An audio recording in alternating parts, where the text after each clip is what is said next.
મિત્રો, આ તમે જોયું AR ફિલ્મ્સ બીકેની કોમેડી ચેનલની એની કોમેડી સિરીઝનો આ એક એપિસોડ છે કે શેઠની બકરીનો પાડ્યો ખેલ.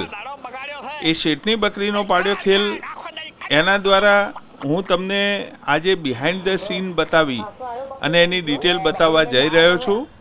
એ એપિસોડ કઈ રીતે કયા કલાકારો દ્વારા શૂટ કરવામાં આવ્યો અને શૂટિંગ દરમિયાન કઈ રીતે કામ કરવામાં આવી રહ્યું છે એની સંપૂર્ણ માહિતી આજે તમને આપીશ. આ બકરી ચરાવી રહ્યા છે એ ઇસ્માઇલભાઈ મીર છે. એમને અમે નાના ઇસ્માઇલભાઈ કહીએ છીએ. તેઓ મામવાડા ગામના વતની છે. એમના જોડે જે સ્ત્રી કલાકાર છે તેઓ સુનિતા સોની છે. તેઓ વડોદરાના છે અને બકરીને જે ઘાસ ખવડાવી રહ્યા છે તે ઇસ્માઇલભાઈ મીર છે. એમને અમે મોટા ઇસ્માઇલભાઈ તરીકે ઓળખીએ છીએ.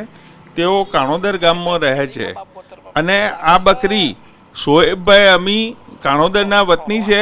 તેમની આ બકરી છે. તેમણે સ્પેશિયલી આ શૂટિંગ માટે આપી હતી.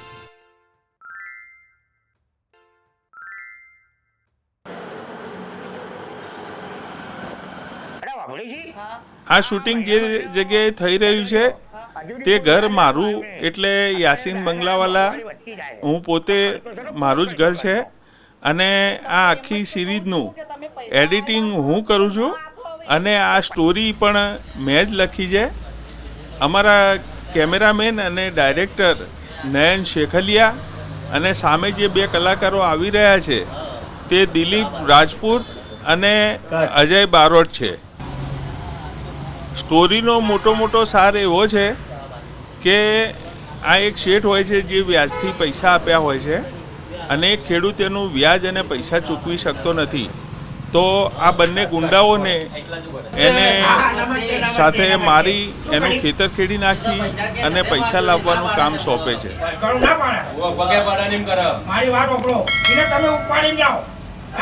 એનું સેટલ છેડી નાખો તો દસ્તાવેજ તો એને આપણા કડે નાડ્યો જ છે તો એને તમે ઉપાડી લાવો. ના મળે તો હાથ પગ ભાજી અને તમે એને ઉપાડી લાવો. સારું છે સારું. હા અને એનું સેટલ છેડી લો. નમસ્તે. જે કાયમ હું બેઠો આટલું તમારે જોતું જ હતું. હા તમે દાદા પિંડા આ શોટનો રીટેક લેવો પડ્યો હતો કારણ કે શૂટિંગના અંદર ઘણી વખત રીટેક પણ લેવા પડતા હોય છે અને પછી ફાઇનલ શૂટિંગ થતું હોય છે. તમે જે ના પાડે પગ પકડા છે રોવા છે કે મારી જોડે તો હાલી ગયો નતા ને એવું કહે એવું કરાય તો મારી વાત ઓળો એને ઉપાડી વળાવ એને બોડી બે હોય. હા અને બધું ઘરનું કામ કરાવવું. હા એટલે પેલા શેઠોડીને આરામ કરાવવો એને પણ બધું કામ કરાવવું. ત્યાં સુધી પૈસા વસૂલ ના થડી તાજો એને વગર રાખવો બોડી. બરોબર છે તો ઉઠાઈ લાવીએ એને. તમે તો ઉપાડી લાવો.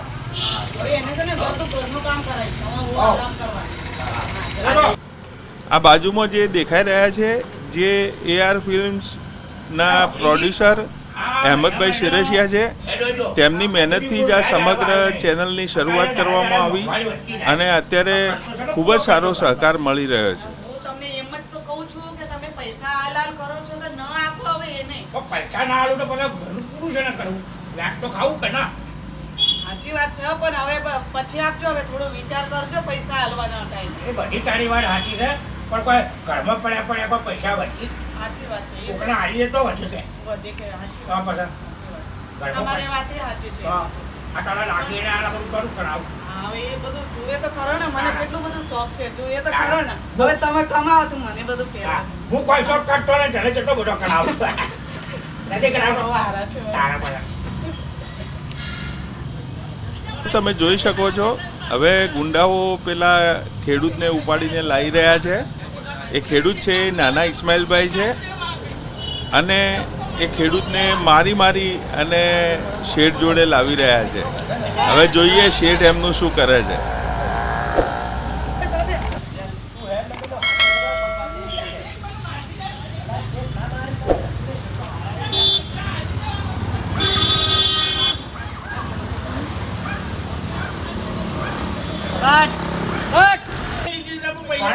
શેઠ મોટા ઇસ્માઇલભાઈ મીર તેઓ ખૂબ જ કડક ઉઘરાણી કરે છે અને ખેડૂત વ્યાજ અને મૂડી આપી નથી શકતો, એને ફરીથી મારે છે અને ખેડૂતના ઉપર ખૂબ જ જુલમ કરી રહ્યા છે. પછી ખેડૂતને એક કામ સોંપે છે કે તું મારી બકરી સારી રીતે ચરાવીશ તો હું તને દેવું અને વ્યાજ બધું માફ કરી દઈશ.